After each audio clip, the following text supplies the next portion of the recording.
Bismillahirrahmanirrahim. Assalamualaikum warahmatullahi wabarakatuh. Alhamdulillahi wa kafa, wassalatu wassalamu ala nabil mustafa. Anak Ustadz kelas 10 jurusan keagamaan. Alhamdulillah kita bersyukur pada Allah, salat dan salam kepada Rasul sallallahu alaihi wasallam. Insyaallah hari ini adalah pertemuan pertama kita dalam pelajaran ilmu tafsir. Tentu semua kita sebenarnya berharap agar di pertemuan pertama ini kita bisa bertatap muka. Namun karena terhalang dengan kondisi dan keadaan, terpaksa kita belajar dari jarak jauh.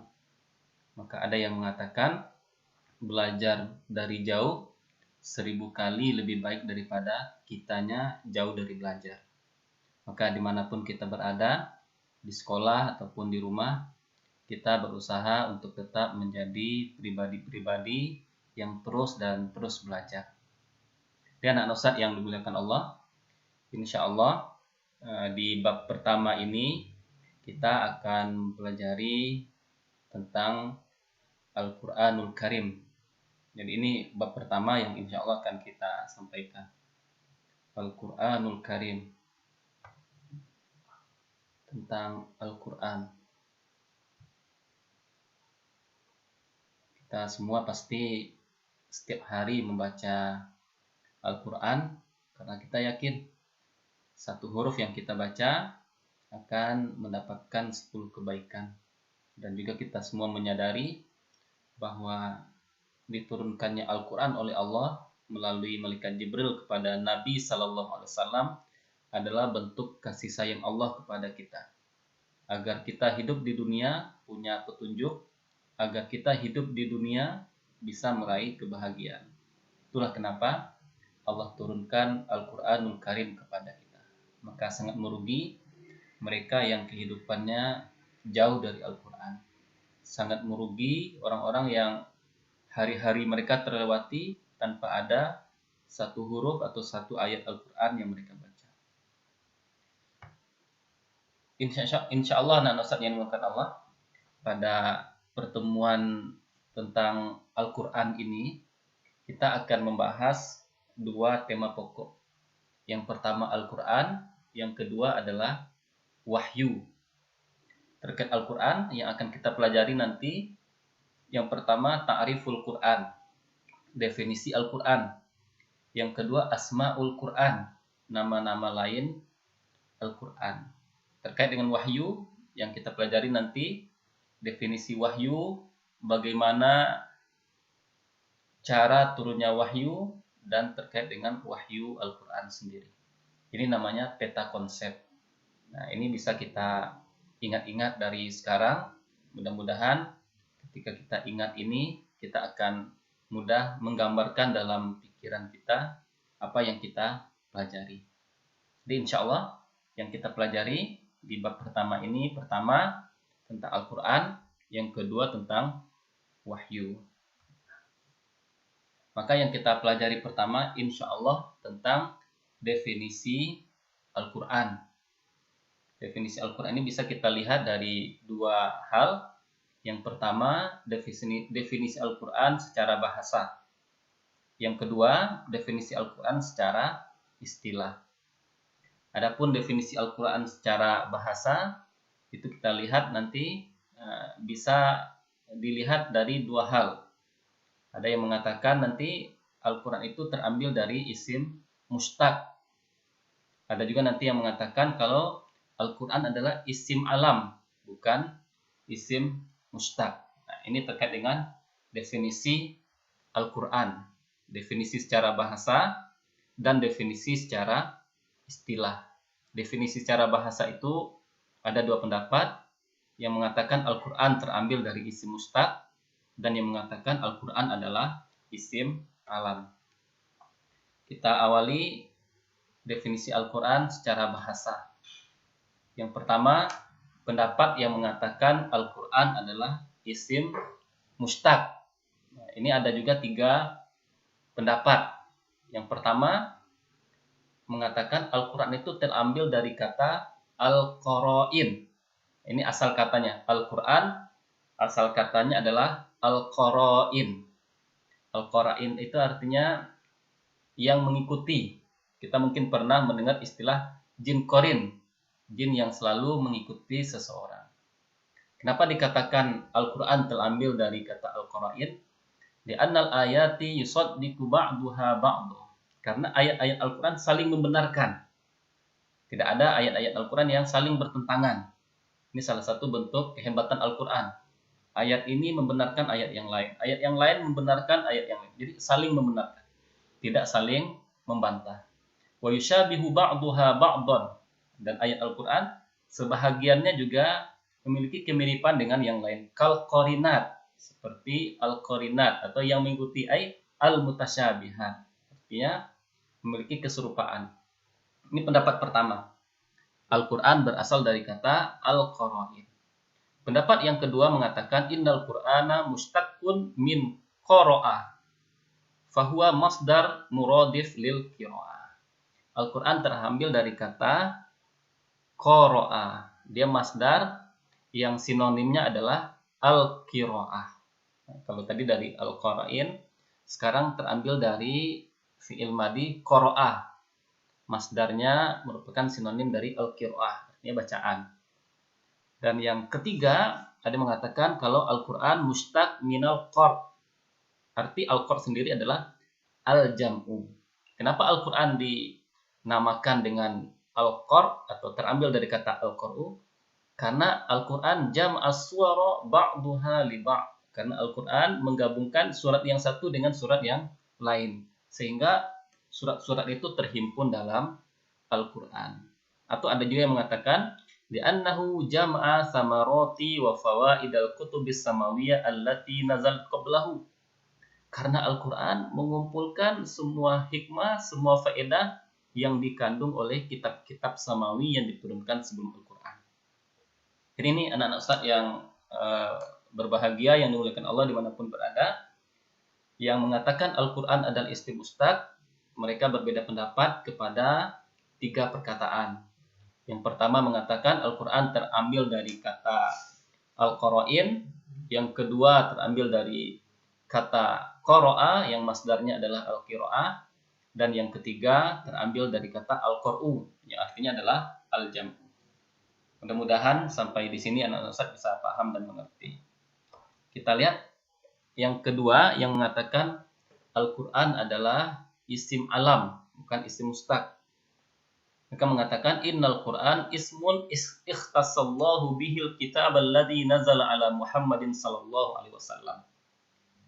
Al-Quran adalah nama yang Allah khususkan untuk kitab yang diturunkan kepada Nabi Muhammad sallallahu alaihi wasallam. Kama fi asma'il kutubil ukhra, sebagaimana kitab-kitab sebelumnya atau kitab-kitab yang lain diberikan nama. Jadi seperti itu. Al-Quran khusus untuk kitab yang diturunkan kepada Nabi. Kitab-kitab sebelumnya juga diberi nama. Contohnya misal Taurat wa huwa ismul kitab ismun lil kitabil ladzi unzila ala Musa alaihi salam. Taurat adalah kitab yang diturunkan kepada Nabi Musa. Wal Injil ismun lil kitab alladzi unzila ala Isa alaihi salam. Injil kitab yang diturunkan kepada Nabi Isa alaihi salam. Dan di sini tidak disebutkan kitab Zabur diturunkan kepada Nabi Daud alaihi salam. Ini pendapat yang mengatakan Al-Quran bukan isim mustaq, tapi isim alam. Dia adalah nama yang dikhususkan untuk kitab-kitab yang diturunkan kepada Nabi sallallahu alaihi wasallam. Masuk kita ke pembahasan berikutnya tentang ta'rif atau definisi Al-Quran secara istilah. Di sini kita akan mengemukakan atau menyampaikan 3 di antara pendapat ulama tentang definisi Al-Quran secara istilah. Yang pertama, definisi yang disampaikan oleh Syekh Muhammad Ahmad Muhammad Ma'bad. Beliau wafat tahun 1430 Hijriah. Mudah-mudahan Allah merahmati beliau. Min ulama il-qiraat wa ulumil Quran. Beliau satu di antara ulama yang ahli dalam bidang qiraat dan juga ahli dalam bidang ilmu Quran atau ilmu tafsir. Coba kita lihat apa kata beliau tentang definisi Al-Quran secara istilah. Al-Quranul Karim huwa kalamullahi ta'ala al-mu'jiz al-munazzalu ala khatamil anbiya wal mursalin Sayyidina Muhammadin sallallahu alaihi wasallam biwasitati aminil wahyi Jibril alaihi salam al-manqulu ilaina bitawatur al-muta'abbadu bitilawati al-mabdu'u bi suratil Fatihah wal mukhtatamu bi suratin Nas wal mutahadda bi aqsari suratin min. Kata beliau, Al-Quran adalah perkataan Allah yang mengandung mukjizat. Perkataan Allah mengandung mukjizat. Al-munazzal ala khatamil anbiya wal mursalin. Diturunkan kepada penutup para nabi, penghulu para rasul, Nabi Muhammad sallallahu alaihi wasallam. Biwasitati aminil wahyi Jibril alaihi salam. Melalui perantara aminul wahyi. Ini julukan untuk malaikat Jibril. Melalui perantara aminul wahyi Jibril alaihi salam. Al-manqul ilaina bitawatur. Al-Quran itu dinukilkan atau disampaikan kepada kita secara mutawatir. Mutawatir ini jumlahnya banyak. Dari satu generasi ke generasi yang lain, jumlah yang menyampaikannya banyak. Al-muta'abbadu bitilawati. Al-Quran itu juga berpahala ketika kita membacanya. Al-mabdu'u bi suratil Fatihah. Diawali dengan surat Al-Fatihah. Wal mukhtatamu bi suratin Nas, dan diakhiri dengan surat An-Nas. Wal mutahadda bi aqsari suratin minhu, dan mengandung tantangan untuk siapa saja yang menentang Al-Quran meskipun hanya dengan surat yang paling pendek dalam Al-Quran. Ya, surat yang paling pendek dalam Al-Quran menantang siapa saja. Siapa yang bisa mencoba membuat satu surat saja, tidak akan ada yang bisa mendatangkannya. Ini menurut Syekh Muhammad Ahmad Muhammad Ma'bad. Yang selanjutnya kita lihat definisi yang disampaikan oleh Syekh Abdul Wahab Khalaf rahimahullah. Beliau wafat tahun 1375 Hijriah. Di antara ulama fikih dan usul fikih. Beliau juga ada menulis buku tentang usul fikih. Dan Ustadz dulu ketika aliyah, salah satu buku yang jadi pegangan kita, yang kita pelajari adalah buku usul fikih beliau. Coba kita lihat apa definisi dulu tentang Al-Quran. Al-Quran huwa kalamullahi alladhi nazzala bihi ruhul amin ala qalbi Rasulillah sallallahu alaihi wasallam Muhammad bin Abdullah bi alfazihil arabiyyah wa ma'anil haqq liyakuna hujjatan lirrasul ala annahu rasulullah wa dusturan linnasi yuhtaduna bihuda wa qurbatan yuta'abbaduna bitilawati. وهو المدون بين دفتي المصحف المبدوء بسورة الفاتحة المختوم بسورة الناس المنقول إلينا بالتواتر كتابة ومشافهة جيلا عن جيل محفوظا من أي تغيير أو تبديل. Al-Quran kata beliau adalah perkataan Allah yang diturunkan melalui malaikat Jibril kepada Nabi Sallallahu Alaihi Wasallam Muhammad bin Abdullah. Yang diturunkan adalah bi alfazihil arabiyyah, dengan lafaz-lafaz yang berbahasa Arab, wa ma'anihil haqq, dan makna-makna yang mengandung kebenaran. Inilah Al-Quran. Lafaznya berbahasa Arab dan makna yang dikandung oleh Al-Quran kebenaran. Jadi Al-Quran itu bahasa Arab. Kalau nggak bahasa Arab bukan Al-Quran. Al-Quran itu mengandung kebenaran. Jika di dalamnya tidak ada kebenaran, kemudian ada yang mengaku ini Al-Quran, itu bukan Al-Quran. Kenapa Allah turunkan Al-Quran?